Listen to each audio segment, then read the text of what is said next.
BJP के सामने चुनौती ये है कि अगर तीसरी बार अरविंद केजरीवाल मुख्यमंत्री बनते हैं तो उनका कद राजनीति में बेहद बड़ा हो जाएगा। बात दिल्ली के चुनावों से ज्यादा अरविंद केजरीवाल के बढ़ते कद की है, चाहे फिर वो इंडिया अलायंस में हो, चाहे देश की राजनीति में हो। ऐसे में भारतीय जनता पार्टी के लिए दिल्ली चुनाव जीतने से ज्यादा महत्वपूर्ण है अरविंद केजरीवाल को चुनाव में हराना। और इसके लिए अब बीजेपी के पास थ्रुप का इक्का केवल नरेंद्र मोदी का चेहरा ही है। बीजेपी सिर्फ नरेंद्र मोदी के चेहरे और अरविंद केजरीवाल के खिलाफ जो एंटी इनकम्बेंसी है उसी के सहारे चुनाव में उतर रही है। साथ में नरेंद्र मोदी की योजनाएं और नरेंद्र मोदी जो अब धीरे धीरे वादे कर रहे हैं उस पर। लेकिन अगर अरविंद केजरीवाल की स्ट्रैटेजी को समझा जाए तो अरविंद केजरीवाल स्ट्रैटेजी में थोड़ा आगे नजर आ रहे हैं। कैसे?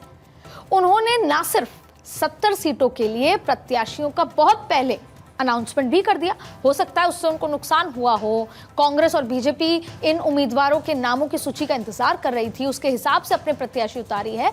लेकिन तैयारियों का अगर जिक्र करें तो 70 के 70 उम्मीदवार वो उतार चुके हैं। इसके साथ साथ वो ये भी कह चुके हैं कि आप ये मानिए कि इन 70 सीटों पर अरविंद केजरीवाल ही चुनाव लड़ रहे हैं। वो जानते हैं कि वो जनता से सीधे कैसे कनेक्ट हो सकते हैं।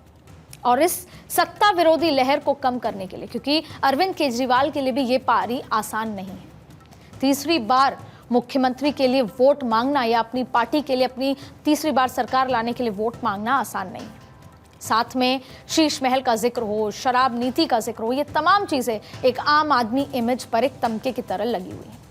लेकिन उस सत्ता विरोधी लहर को तोड़ने के लिए हर संभव जुगत भी उन्होंने की है। अब ऐसे में सबसे महत्वपूर्ण बात यह है कि वो नई नई योजनाएं लेकर आ रहे हैं, लोगों के बीच में जुड़ना शुरू हो गए हैं। क्योंकि आपको याद होगा कि हाल ही में शराब नीति केस मामले में भ्रष्टाचार के आरोप में वो जेल भी गए, अभी फिलहाल जमानत पे हैं। तो अब कहां पर सिंपैथी यूज होगी, वो कैसे उसको सिंपैथी की तरह लेकर जाएं, क्योंकि उनका मुख्यमंत्री पद छोड़ना इस पूरे मामले की काट जैसा है कि उनको कुर्सी से प्यार नहीं है, उनको केवल दिल्ली की जनता के विकास करना है और दिल्ली की जनता से प्यार है। तो उन्होंने हर संभव कोशिश उस काट में कर रहे हैं और अपनी रणनीति में आगे बढ़ रहे हैं, जिसका सबसे बड़ा एग्जाम्पल है कि उन्होंने संतों को लेकर जो एक बड़ी योजना की, महिलाओं को लेकर एक बड़ी योजना का ऐलान किया। अब ये आने वाला वक्त बताएगा कि दोनों किस पर, आम आदमी पार्टी भाजपा पे भारी पड़ती है या भारतीय जनता पार्टी की रणनीति आम आदमी पार्टी पर। कहने को तो सांसद मनोज तिवारी और दिल्ली बीजेपी अध्यक्ष वीरेंद्र सचदेवा बात बात पर अरविंद केजरीवाल और आम आदमी पार्टी पर हमला बोलते रहे। और टीम केजरीवाल की माने तो स्वाति मालीवाल और उपराज्यपाल सक्सेना भी वीडियो बीजेपी के फायदे के लिए ही बना रहे हैं। हाँ, बीजेपी ये जरूर तय कर लिया है कि दिल्ली चुनाव किस एक नेता को सीएम फेस घोषित करे बगैर सामूहिक नेतृत्व के फॉर्मूले पर ही लड़ा जाएगा। और जाहिर तौर पे 2014 से बीजेपी का यही फॉर्मूला है। नरेंद्र मोदी के चेहरे पर ही वो हर जगह जहां सरकार है, जहां नहीं है, वहां चुनाव में उतरती है। और यही फॉर्मूला पार्टी ने मध्य प्रदेश हो, छत्तीसगढ़ हो, राजस्थान हो, हर जगह आजमाया है।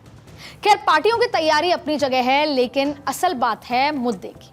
कहते हैं जंग जीतने के लिए एक थ्रुप का पत्ता होना जरूरी है, वो पत्ता जो पल भर में बाजी पलट दे। और शायद इसीलिए बीजेपी के दंगल में आम आदमी पार्टी भी हिंदुत्व कार्ड चल रही है, क्योंकि वो चाहती है कि वो बीजेपी का जो वोट बैंक है उसमें सेंधमारी कर सके।